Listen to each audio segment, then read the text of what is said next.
Pô, por que a gente está tendo tanta dificuldade de entender o mundo digital?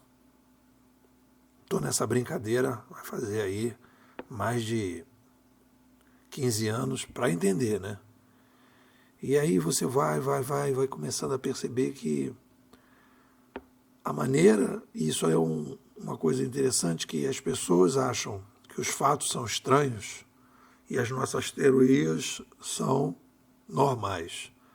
Quando a gente chegar à conclusão que as nossas teorias estão estranhas e os fatos são normais, a gente começa a superar a primeira crise, de que o que está acontecendo nesse novo século é uma coisa normal para a espécie.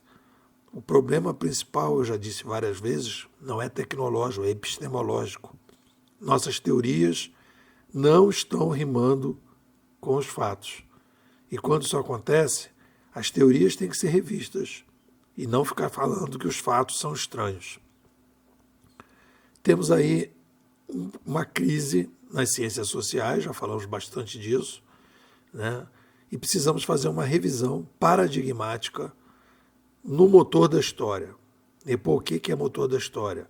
O motor da história é como é que a gente define que a gente pode fazer a marca, dizer, olha, acabou uma era civilizacional, começou outra, acabou uma era civilizacional, começou outra. Se vocês pegarem lá os historiadores convencionais, eles vão há uma hegemonia no pensamento que a sociedade moderna começa em 1453 com a queda de Constantinopla. Quando, na verdade, em 1450, Gutenberg inventou a prensa. O que foi mais significativo para a história humana? A queda de Constantinopla ou a chegada da prensa, em termos de mudança? Que, na sequência, 50 anos depois, Lutero, usando a prensa, divulgando as suas ideias como um youtuber da época, inicia a Reforma Protestante, algo inimaginável na verticalização e na hierarquia da Igreja Católica. Foi ali que começa a sociedade moderna. Chegada da prensa, Lutero, Reforma Protestante, o início de cada igreja protestante ter uma escola do lado, as pessoas passaram a ler e escrever, e aí a partir daí começa a nova era civilizacional.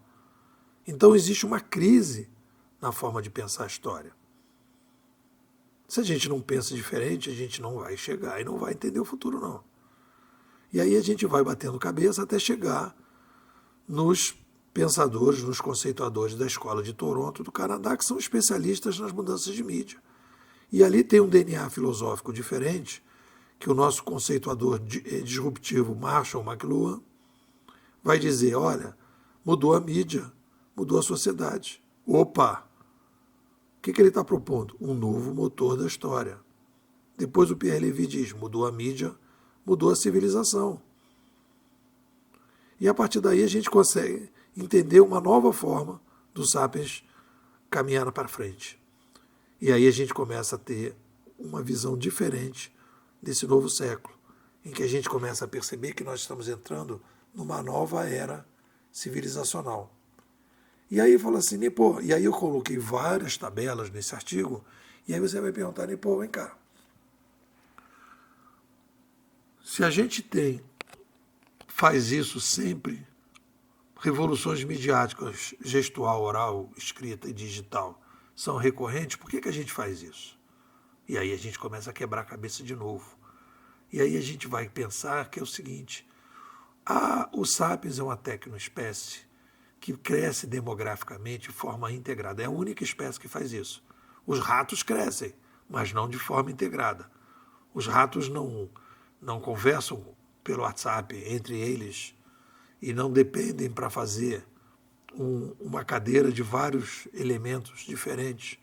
Eu estou sentado numa cadeira que a madeira é de um lugar, a palha é de outro, né? O verniz é de outro, e para eu poder estar sentado, tudo isso teve que ser integrado para poder fazer a tal cadeira. Essa é a espécie integrada. E essa espécie integrada, quando aumenta a população, precisa fazer uma revisão na forma de se comunicar e de sobreviver. E aí a gente começa a entender de uma outra forma. E aí a gente então tem o fator causante, o aumento populacional, que eu chamei nesse artigo de forma nova de fator causante primário. E qual é o secundário?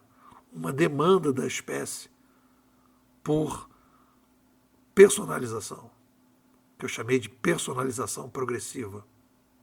Isso é uma novidade também nesse artigo.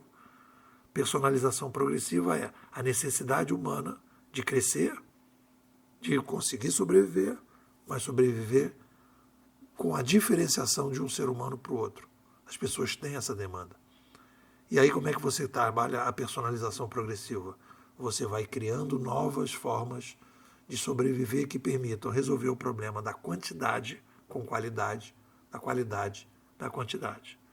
E aí nesse artigo eu digo que a gente está entrando numa era civilizacional, que a gente está deixando de aceitar o prato feito e querendo o restaurante aquilo. E aí, como sugeriu a Fernanda, no restaurante aquilo a gente se serve e personaliza o nosso prato. Pode comer de uma forma rápida, mas com personalização. Essa é a demanda. Esse é o futuro e é isso que a gente tem que entender para poder ajudar as pessoas a lidar melhor com esse cenário. É isso. O que vocês dizem?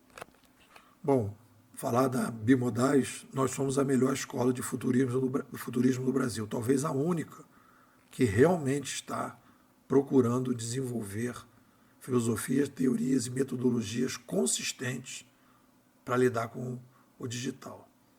Ah, mas os outros não têm escolas de futurismo também, né? Pô, tem. Mas as pessoas estão trabalhando num futurismo convencional. Nós estamos trabalhando aqui num futurismo super extraordinário para lidar com uma mudança que a gente chama DREDS. O que é uma mudança DREDS? Disruptiva, rápida, estrutural, desconhecida, social. Uma mudança DREDS exige um futurismo super extraordinário. E o futurismo super extraordinário exige uma imersão, um aprofundamento, um acompanhamento, um trabalho consistente para que as pessoas possam compreender todas as grandes mudanças de paradigmas, de valores e de hábitos que a nova civilização vai exigir. Então eu estou te convidando para participar da escola.